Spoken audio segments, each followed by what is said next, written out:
Let's solve textwrap in Python. We have a string called S and a certain width called W. We have to wrap the string of text into a paragraph of width W.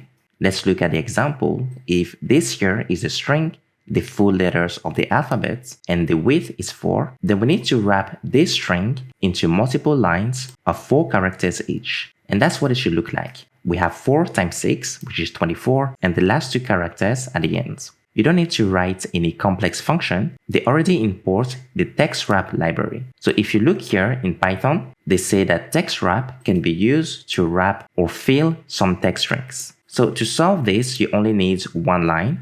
And this here is the solution. You have to return textwrap, which they imported here. You call the fill function. The first argument is the string of text, this one. In the example, that will be the alphabet. And the second argument is the width. So the width here would be 4 for this example here. So that's it. You can just run this code now. And we've passed the sample test case, the same as what they have. Now let's submit this. And we've passed all the test cases. So that's all for textwrap in Python. If you like this tutorial, please subscribe and I'll see you next time.